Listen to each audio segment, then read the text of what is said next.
Kita akan melihat satu kebenaran firman Allah yang terdapat dalam kitab Kejadian pasal yang ke-7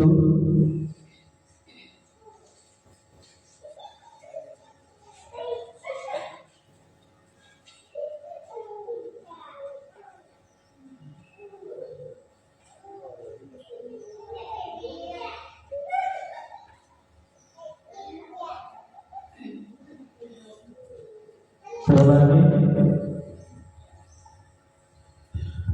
Kejadian pasal yang ke-6 ayat 1.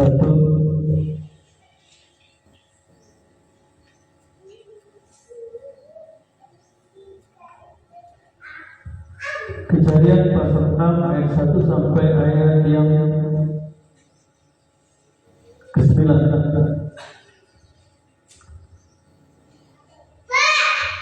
Tema dari Lembaga Alkitab Indonesia, kejahatan manusia.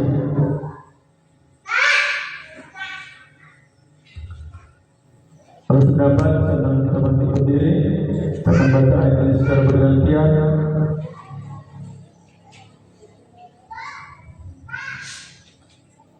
Ketika manusia itu mulai bertambah banyak, jumlahnya di muka bumi, dan bagi mereka lahirlah anak-anak perempuan.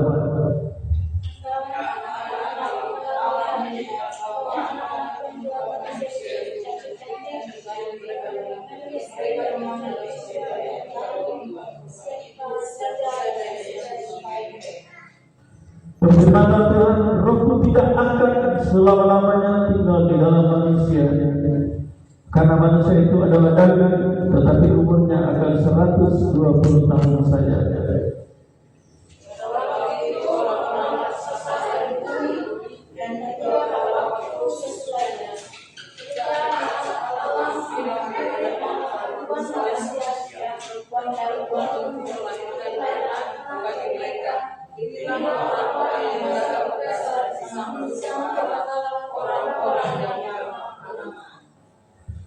Ketika dilihat Tuhan bahwa kejahatan manusia besar di bumi, dan bahwa kecenderungan hatinya selalu membuahkan kejahatan semata-mata,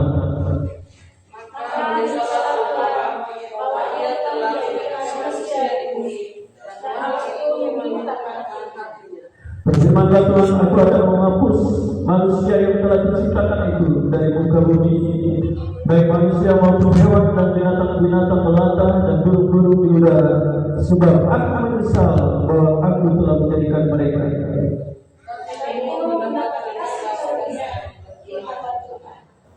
Ayat 9. Inilah riwayat Nuh. Nuh adalah seorang yang benar dan tidak bercela di antara orang-orang sesamanya, dan Nuh itu hidup bergaul dengan Allah. Tuhan, silakan duduk. Saudara kasih dalam Tuhan, di dalam berikut ini kita melihat satu peristiwa di mana umat manusia mengalami satu tantangan yang sangat luar biasa.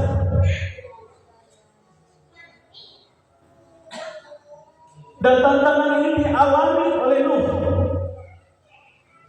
Dan aplikasinya di zaman sekarang, saudara kasih dalam Tuhan, kita juga mengalami tantangan.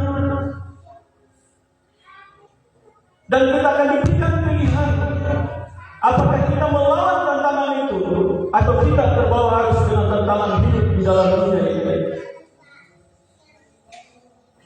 Saudara kasih dalam Tuhan, tema kita adalah keteladanan Nabi Nuh menghadapi para pembicara. Di sini saudara kasih dalam Tuhan ada satu dua pilihan, dan pilihan itu yang menentukan kehidupan saya, saudara. Di saat orang hidup di dalam dunia yang penuh ujian, penuh tantangan, penuh cobaan yang begitu luar biasa. Dan ternyata saudara kasih dalam Tuhan, cobaan yang akan kita dapatkan bukan dari orang-orang lain. Cobaan yang kadang-kadang yang akan kita dapatkan dari orang-orang terdekat, dari keluarga kita sendiri, dari teman-teman kita sendiri, dari sahabat-sahabat kita sendiri. Dan di saat saudara hidup bergaul dengan Tuhan,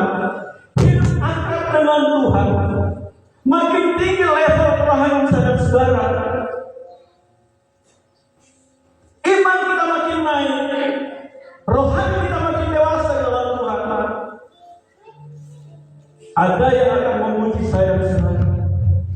Dan yang akan memuji saudara kasih dalam Tuhan dalam kehidupan saya saudara. Saat orang mulai beranjak hidup dalam pertobatan, hidup dalam kekudusan, hidup dalam rencana Allah, hidup beriman kepada Tuhan, hidup percaya kepada Tuhan. Tetapi orang yang tidak beriman kepada Tuhan, orang yang tidak sungguh-sungguh percaya kepada Tuhan, orang yang tidak berharap kepada Tuhan, justru itu yang melemahkan saya dan saudara. Itu yang berusaha menjatuhkan iman saya dan saudara. Bukan orang-orang sesama seiman saudara. Orang yang setengah-setengah beribadah, orang mungkin 1 tahun beribadah, itu yang akan menyerang saya dan saudara. Ternyata saudara,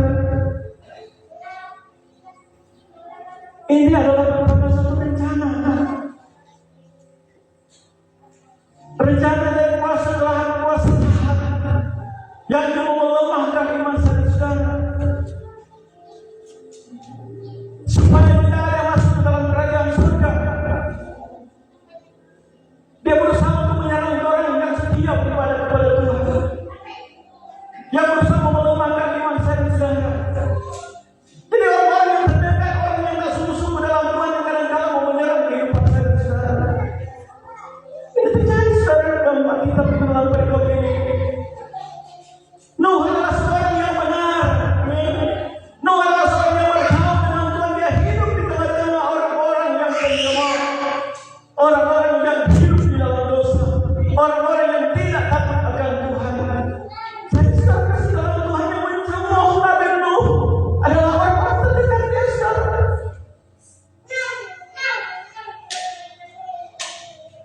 Berusaha tidak melemahkan dia saudara.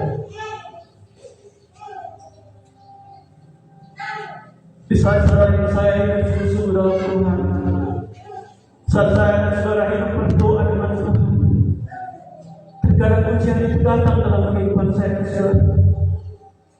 Dan terkadang setan memakai orang-orang yang tak sungguh-sungguh dalam Tuhan untuk menguji saya dan saudara. Apakah kita mau ikut lawan arus mereka saudara? Apakah kita mau melemah? Saat kasih dalam Tuhan, di saat kita bergaul akrab dengan Tuhan, dekat dengan Tuhan, kita tidak akan pernah terintimidasi dengan perkataan orang yang tidak sungguh dalam Tuhan. Haleluya. Kita mau tetap bangkit bersama dengan Tuhan. Kita mau tetap akrab dengan Tuhan. Kita mau tetap bergaul dengan Tuhan. Kita mau tetap berdoa kepada Tuhan. Amin. Walaupun banyak ujian, banyak tantangan, banyak cobaan dalam kehidupan saudara, tetapi kita mau tetap bersama seperti Nuh. Nuh memilih yang terbaik. Dia tetap melakukan apa yang menjadi kehendak Tuhan. Sedangkan dalam Tuhan, dia duduk, dia berada di tengah-tengah orang-orang berdosa. Dan firman Tuhan dengan jelas berkata bahwa dosa umat manusia pada zaman itu sangat memilukan hati Tuhan. Memilukan saudara. Kata memilukan berarti sangat-sangat membuat hati Tuhan terluka saudara. Bagaimana orang pernah merasakan rasa ngilu, ya? Begitu juga bagaimana Tuhan merasakan memilukan dosa orang manusia di zaman itu sangat menyakitkan hati Tuhan. Sehingga firman Tuhan jelas berkata bahwa dosa mereka, sehingga Tuhan berkata, karena dosa mereka terlalu besar, mereka terlalu sangat menyakitkan hati Tuhan, sehingga Tuhan berkata Tuhan menyesal menciptakan umat manusia. Sedangkan dalam Tuhan menyesal. Kenapa Tuhan menyesal? Bahwa dosa manusia di zaman itu sangat menyakitkan hati Tuhan. Sehingga Tuhan ingin memusnahkan umat manusia, ingin membinasakan umat manusia lewat siapa? Lewat Nuh. Saudara, Tuhan akan memakai saudara-saudara untuk menghalau setiap pergumulan hidup.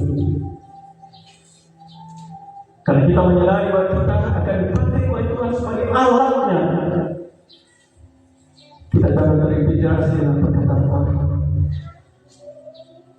Karena kita bukan melihat ke belakang. Mari kita katakan dengan Tuhan, pintu Tuhan terbuka.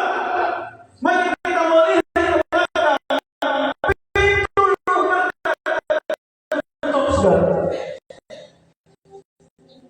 Mari Tuhan berkata dengan Tuhan, pintu orang, pintu besar Tuhan. Dan saya bangkit bersama saudara. Kenapa? Saya dan saudara penuh dipakai oleh Tuhan untuk memusnahkan. Saya dan saudara bukan dipakai oleh Tuhan untuk memusnahkan kejahatan dalam dunia ini, tetapi saya dipakai oleh Tuhan untuk apa? Memberitakan kabar baik, memberitakan kabar keselamatan, untuk menyelamatkan umat-umat Tuhan. Amin. Akan dipakai oleh Tuhan. Karena Tuhan dipakai oleh Tuhan. Manusia-manusia yang tidak sungguh-sungguh dalam Tuhan tidak senang. Iblis tidak senang kalau Tuhan dipakai oleh Tuhan memberitakan kabar baik, menjadi saksi Kristus, menyampaikan kabar baik, menjadi terang. Iblis tidak senang, baru saja mau melambangkan saya saudara. Ada Tuhan yang terus dalam hidup saya saudara. Tetap anak-anak Tuhan, tetap berseru kepada Tuhan. Sedangkan dalam Tuhan kita melihat keterangan daripada Nabi Nuh di saat dia menghadapi para penghujat. Dan di sini sedangkan dalam Tuhan, Nuh dalam bahasa Ibrani adalah Noah, yang berarti istirahat atau hiburan. Jadi nama Nuh mengandung makna yang lebih dalam, adalah seorang yang membawa ketenangan, membawa apa? Penghiburan bagi generasinya. Dan saya percaya semakin kita dekat dengan Tuhan, kita juga akan dipakai oleh Tuhan untuk membawa kekuatan dalam pribadi, keluarga, membawa kedamaian, penghiburan dalam kehidupan saya dan saudara. Karena apa? Kita mau dekat dengan Tuhan. Dan kita berkata bahwa Nabi Nuh adalah sosok yang luar biasa. Amin. Nabi Nuh adalah sosok yang luar biasa. Meskipun menghadapi cemoohan, menghadapi tantangan, ujian, ocehan, namanya Tuhan suruh membangun bahtera. Suruh membangun bahtera di atas gunung, saudara. Itu rasa secara manusia itu tidak masuk akal. Jauh dari pantai, jauh dari laut, tapi Nuh tetap melakukan hal itu. Sehingga menjadi dia harus menghadapi cemoohan, ujian yang begitu besar, ketidakpercayaan bahwasanya umat manusia di zaman itu. Namun sedang kasih dalam Tuhan, walaupun dia dicemooh, walaupun dia dihina, walaupun dia dicaci maki, diapakan saja dalam kehidupannya, Nuh tidak peduli dengan apa kata orang. Dia tidak peduli apa kata tetangga. Dia tidak peduli apa kata manusia. Dia tidak peduli apa kata kakak beradik sekalipun. Dia tidak peduli. Yang dia lakukan adalah tentang taat kepada Tuhan. Taat kepada Tuhan. Ini yang dia lakukan sekarang. Dia mau tetap taat. Walaupun dalam kehidupan saya sekarang. Dan kita akan melihat keterangan Nabi Nuh dalam menghadapi berbagai tantangan. Kita lihat ada beberapa poin. Yang pertama kita lihat Kejadian 6 ayat 9. Inilah riwayat Nuh. Nuh adalah seorang yang benar dan tidak bercela di antara orang sesamanya. Dan Nuh itu hidup bergaul dengan Allah. Saudara kasih doa Tuhan. Nuh hidup di generasi yang begitu penuh dengan kejahatan moral yang begitu luar biasa. Tetapi tidak pernah melemahkan imannya, tidak menyingkirkan kesetiaannya kepada Tuhan. Melainkan firman Tuhan yang jelas berkata bahwa dia tetap setia bergaul dengan Tuhan. Dia tetap setia bergaul akrab dengan Tuhan. Saudara, semakin kita bergaul akrab dengan Tuhan, saudara, semakin level iman kita makin naik. Semakin kita sungguh-sungguh datang beribadah kepada Tuhan,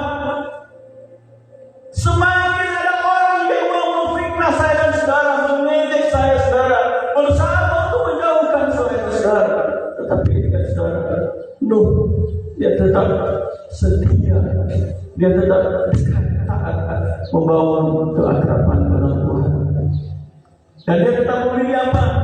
Dia memilih untuk tetap hidup benar di tengah-tengah angkatan yang begitu jahat. Amin. Memilih sana hidup benar. Kalau namanya hidup benar, saudara tahu, saudara pasti menyadari bagaimana sih hidup benar, bagaimana harus melakukan hal yang benar.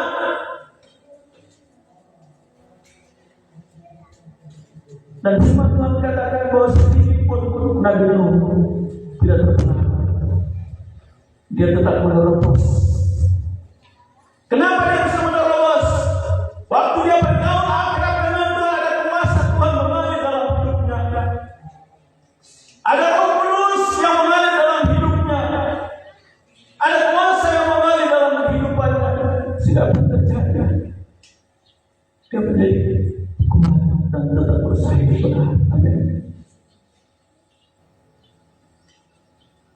Memang saudara, lebih menyakitkan kata-kata daripada mencubit atau dipukul. Kan banyak yang sering orang dengar. Lebih bagus dengan tampar pergi.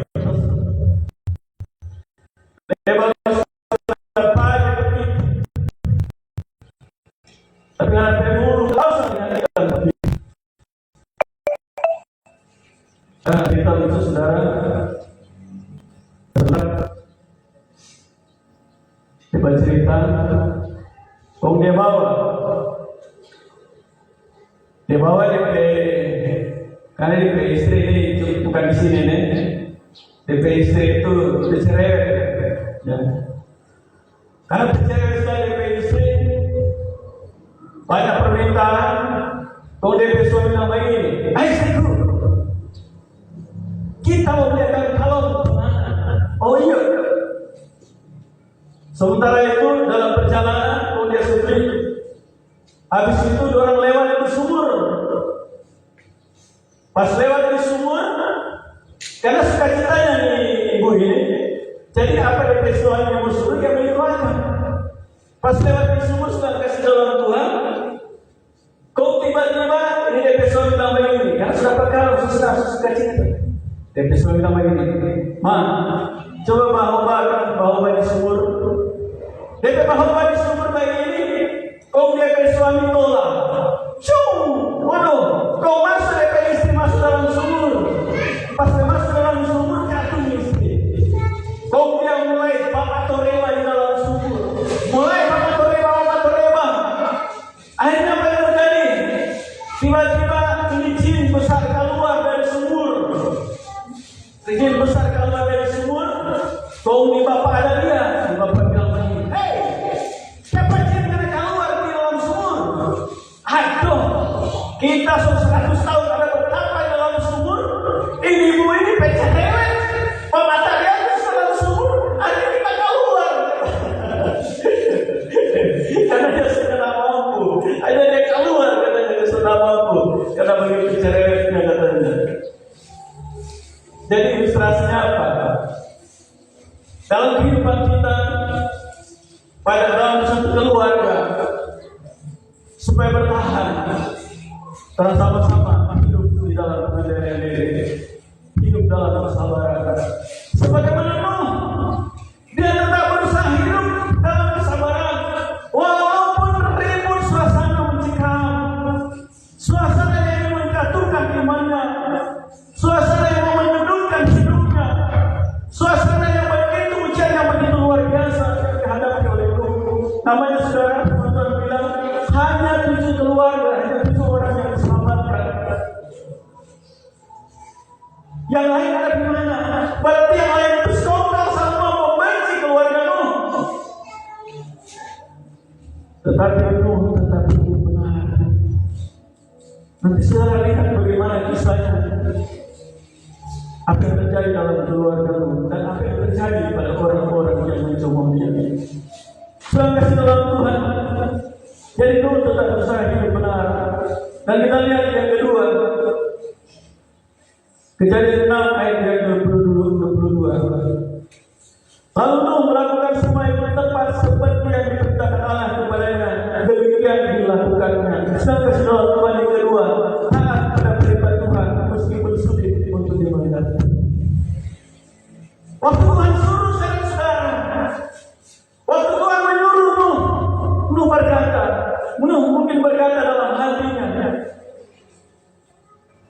Apa maksudnya itu? Tetapi Nuh tidak membantah. Dia tidak bertanya kepada Tuhan, apa maksudnya Tuhan? Tapi Nuh tetap melakukan perintahnya. Dia membangun bahtera Nuh. Sedangkan dalam Tuhan, di mana katakan lalu yang melakukan semuanya itu tepat seperti yang diperintahkan Allah. Nuh melakukan perintah Tuhan tepat. Amin. Jadi sementara Tuhan bekerja sebagai kepala keluarga, sebagai seorang istri di dalam rumah tangga, karena orang hanya taat kepada perintah Tuhan, orang tidak mau taat kepada apa yang telah dengar selama ini yang mempengaruhi bangsa dan saudara. Tetap orang bekerja, amin. Bekerja dan melayani Tuhan, amin. Tetap orang fokus beribadah kepada Tuhan, tetap orang fokus beribadah, berdoa, baca firman Tuhan, melakukan pekerjaan kepada Tuhan, amin. Sama seperti itu. Dia tidak lihat masalah yang dihadapi, dia tidak lihat ujian yang dihadapi, tetapi dia hanya mendengar apa pesan Tuhan. Dia tetap melakukan apa yang diperkatakan Tuhan. Dia taat kepada perintah Tuhan. Karena itu terjadi, dia tetap fokus bangun bahtera. Amin. Kita juga begitu. Ada tanggung jawab dalam hidup saya. Tanggung jawab untuk menyelamatkan diri saya dan sendiri. Tanggung jawab untuk memberi kebutuhan keluarga. Tanggung jawab untuk menyelamatkan keluarga. Tanggung jawab untuk mempertahankan keselamatan kita. Tanggung jawab berusaha mengerjakan keselamatan kita di hadapan Tuhan. Jadi kita tetap fokus kepada firman-Nya. Amin. Kita tetap fokus kepada firman-Nya. Dan ini yang dilakukan Nuh tetap akan melakukan tepat seperti apa perintah Tuhan. Yang kedua, yang ketiga, saudara-saudara Tuhan, kita lihat Ibrani 11 ayat yang ke-7. Karena iman maka Nuh dengan petunjuk Allah tentang sesuatu yang belum kelihatan, dengan taat mempersiapkan bahtera untuk menyelamatkan keluarganya. Karena iman itu ia menghukum dunia, dan dia ditentukan kalau menerima kebenaran sesuai dengan imannya. Yang ketiga, iman yang kuat di tengah cemoohan dan hinaan. Firman Tuhan dengan jelas berkata bahwa Nuh tetap membangun bahtera, walaupun menghadapi hinaan. Firman Tuhan berkata, Nuh tetap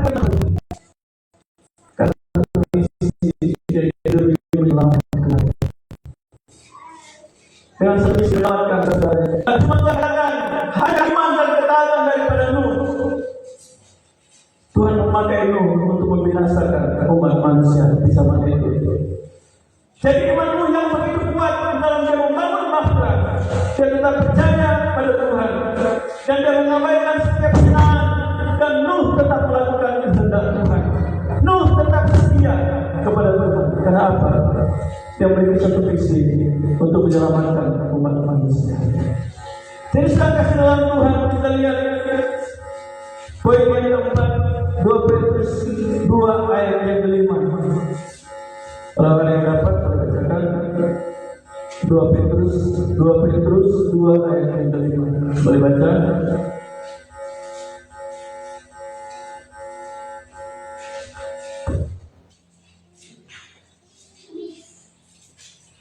Petrus 2 ayat yang ke-5. Ada yang terdapat?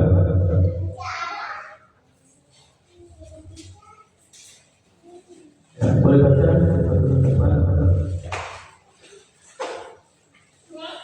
2 Petrus 2 ayat yang ke-5.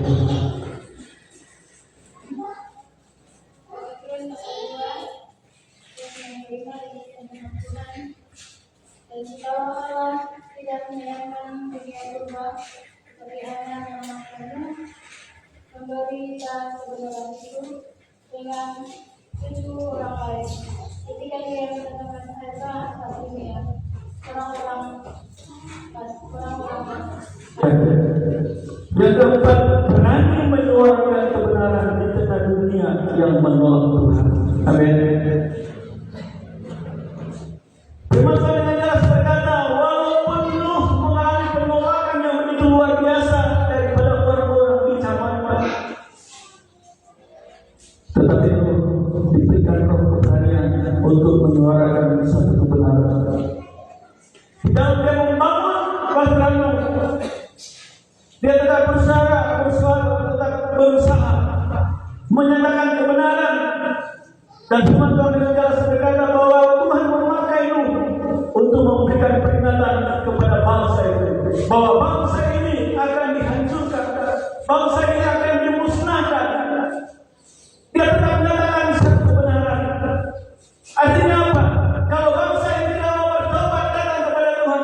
binasakan.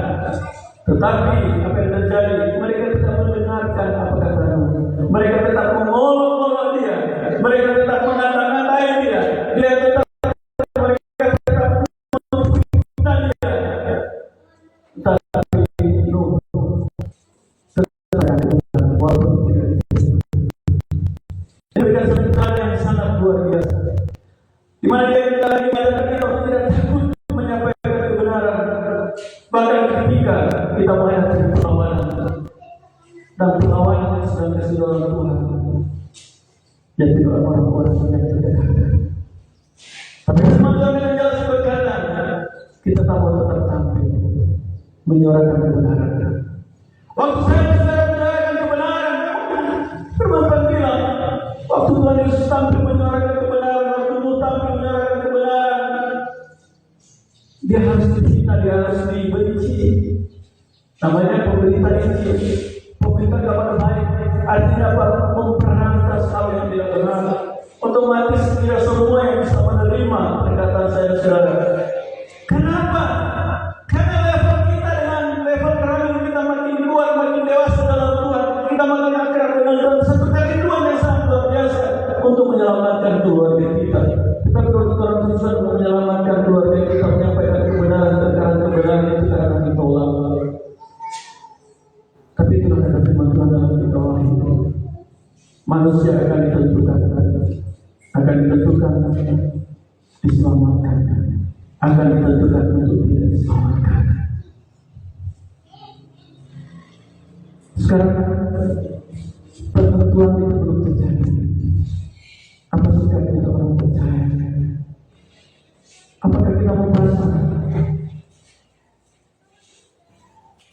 oh Tuhan, kita selalu sekali Tuhan ada berdoa bagi dia Tuhan. Tuhan bertahun-tahun kita ada berdoa bagi dia, siapa dia belum bertobat Tuhan. Tuhan bertahun-tahun kita berdoa, siapa yang tidak belum dijawab oleh Tuhan. Firman Tuhan katakan bahwa Nuh mengerjakan batu itu berhari-hari sekarang. Mungkin Nuh tidak tahu kapan badai air bah akan mengalir untuk memusnahkan manusia di zaman itu. Tapi Nuh tetap taat. Dia tetap menyampaikan kebenaran. Dia mau tetap setia. Begitu juga saudara-saudara. Banyak kali mungkin sampai doa, sampai air mata, keluar. Banyak sekali saudara. Meneteskan banyak air mata saudara. Kalau bertampung untuk orang air mata demi menyuarakan kebenaran, bertampung orang air mata supaya orang diberkati, bertampung orang air mata menghadapi fitnah, ujian, tantangan, cobaan. Banyak orang air mata yang keluar. Penantian yang begitu panjang. Tapi lu tetap berdoa mengerjakan keselamatan. Saya percaya waktu telah berdoa satu persatu Tuhan menjawab doa. Satu persatu Tuhan menjawab doa. Tetapi mungkin ada sesuatu yang Tuhan doakan yang belum terjawab sebelumnya. Tapi Tuhan tidak pernah menyerah. Amin. Tetap berdoa. Katakan kabar baik. Tetap berdoa untuk keselamatan keluarga kita. Tetap berdoa untuk pemerintahan kabar baik kepada semua orang. Kita lihat yang berikutnya, Kejadian 6 ayat yang ke-18. Tetapi dengan engkau aku akan mengadakan perjanjianku dan engkau akan masuk ke dalam batra itu, engkau bersama dengan anak-anak dan istrimu anak-anakmu. Sedangkan dalam Tuhan kita melihat kebenaran yang sangat luar biasa.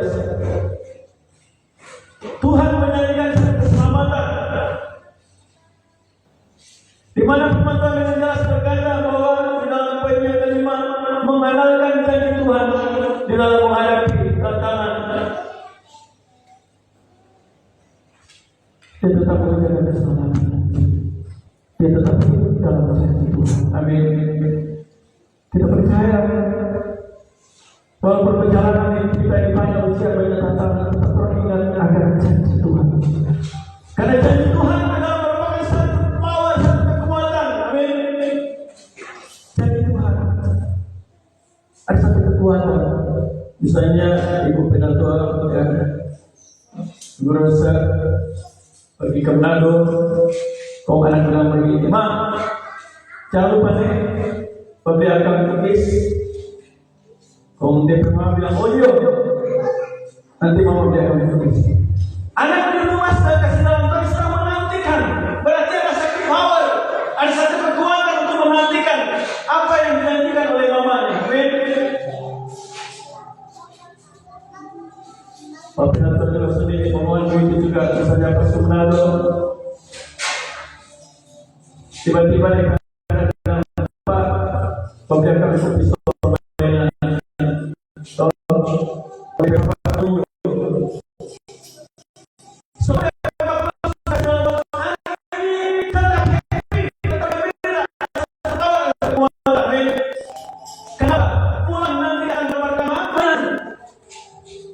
Kenapa? Di situ ada janji. Begitu saudara kasih dalam Tuhan, dalam orang mengiring Tuhan, Tuhan berjanji bahwa Tuhan akan menyelamatkan keluarga Nuh. Karena ada janji inilah Nuh menjadi kuat. Amin. Ada satu power, ada satu kekuatan. Dia menikmati janji Tuhan sehingga apa yang terjadi? Dia percaya akan janji Tuhan bahwa keluarganya akan diselamatkan, hidupnya akan diselamatkan karena ada janji Tuhan. Begitu juga saya dan saudara. Walaupun tantangan sedikit berjanji, Tuhan tidak bisa lari dari tantangan, tidak ada yang bisa lari dari tantangan. Sedangkan Tuhan Yesus saja tidak bisa lari dari tantangan. Dia harus mencari di tangan Getsemani. Dia berdoa kepada Bapa surga dan dia bukan meneteskan air mata yang banyak dan bukan meneteskan darah. Itu ada tidak saudara. Tapi ada satu kekuatan. Firman Tuhan berkata, jadilah menurut kehendak Bapa. Karena Tuhan pada harus menyelesaikan misinya. Karena kita juga hidup dalam janji Tuhan. Walaupun begitu banyak pergumulan yang Tuhan hadapi, karena Tuhan hidup janji Tuhan, Tuhan akan menjadi bahagia kuat di dalam Tuhan. Pasti ada urusan Tuhan, pasti ada pembelaan Tuhan. Dan kita melihat di antara apa yang terjadi dalam keluarga Nuh. Di dalam Kejadian 7 ayat yang ke-1.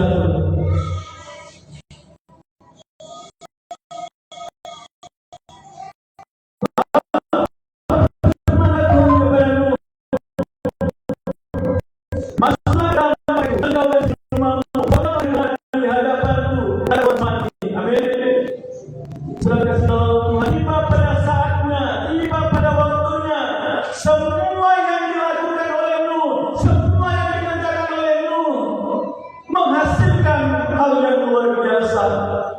Dan Tuhan berkata, mari masuklah engkau ke dalam bahtera, ajaklah istri dan anak-anakmu masuk dalam bahtera. Engkau telah menyelesaikan pekerjaanmu, memberitakan kabar baik, memberitakan kabar keselamatan, melakukan tugas kehendak Bapa.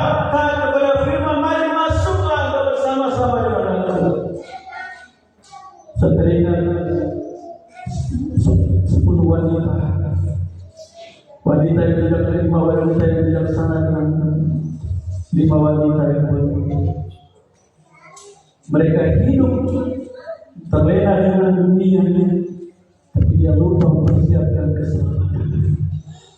Waktu Tuhan datang, dia mempelai, jadi Yesus Kristus datang. Tiba-tiba yang 5 ini, yang lampunya masih menyala, minyaknya masih ada. Tuhan bilang, mari masuk. Dan tiba-tiba wanita yang 5 wanita yang bodoh tadi, yang terleha-leha, yang bersantai-santai, tidak berjaga-jaga dan berdoa. Waktu orang mau buka pintu, kotak-kotak Tuhan sudah bukakan pintu. Karena apa? Mereka sudah terlena dengan dunia ini. Sehingga apa terjadi? Mereka tidak diselamatkan oleh Tuhan. Nuh dan keluarganya tidak terlena, tetap melakukan kehendak Bapa, tugasnya. Apa yang terjadi sudah kasih dalam Tuhan.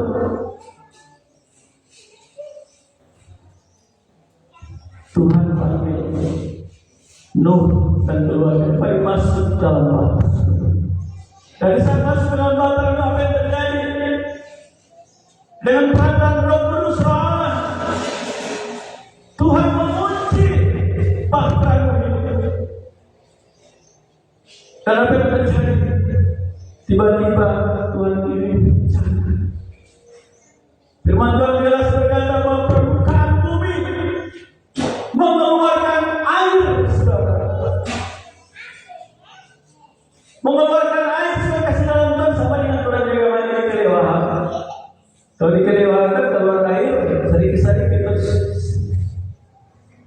Kalau ini sedang kasih dalam Tuhan permukaan bumi keluar air, saudara. Sama dengan meteor dari luar angkasa jatuh ke bumi, orang sudah lihat di video bagaimana itu meteor memusnahkan bumi. Begitu juga sedang kasih dalam Tuhan bagaimana air samudera raya semua keluar, saudara. Dan apa yang terjadi?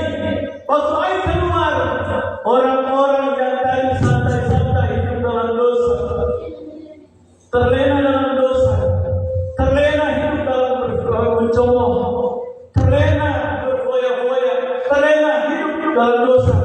Apa yang terjadi? Sobatannya, Tuhan, tolong kami. Saudara bisa. Saudara bisa. Hanya apa yang terjadi? Untuk terang ini semua apa yang sana lari sini menyelamatkan diri, naik putih di pohon kelapa, naik di pohon jambu, pohon tomat, bersama saudara. Tapi menyelamatkan diri, saudara yang di atas sama dengan cerita tsunami di Aceh itu ada seorang anak kecil diselamatkan oleh Tuhan, naik di atas dek, kemudian diangkat oleh Ronaldo. Jadi anak Ronaldo karena satu-satu dalam satu keluarga semua anak ini diselamatkan waktu tsunami di Aceh. Dia anak Tuhan, saudara. Saya kasih dalam Tuhan. Kalau kita diberikan kesempatan untuk hidup di zaman sekarang, hidup dalam kasih karunia, hidup dalam Yesus Kristus, hidup dalam pemberian Roh Kudus, mari kita terus mempersiapkan diri kita. Amin. Supaya waktu pada waktunya, namanya akhir zaman ini kiamat ada dua kategori. Kategori pertama, kiamat itu bukan berarti kalau penilaian sendiri, saudara. Kiamat kategori pertama adalah Tuhan datang kedua kali. Tapi sebelum kedatangan kedua kali, ada orang yang mati duluan, belum melihat kedatangan Tuhan, tapi semua mati duluan. Jadi kiamat yang diri sendiri dulu, orangnya mati duluan sendiri. Jadi saya kasih dalam Tuhan, marilah sebagai anak Tuhan terus mempersiapkan diri. Amin. Terus mempersiapkan diri sampai pada Yesus datang kedua kali. Kita terus berdoa bersama-sama dalam Tuhan. Terus berdoa kepada Tuhan, tetap setia kepada Tuhan. Melalui saya kasih dalam Tuhan, kedatangan dari hidup ini, kita diingatkan untuk apa? Untuk hidup setia, taat dan berani menyuarakan kebenaran, serta tetap berpegang pada Tuhan di dalam menghadapi ujian pertama. Amin. Tetap setia kepada Tuhan dan hidup dalam Tuhan. Tuhan Yesus berkati. Kita akan masuk dalam pertemuan kudus.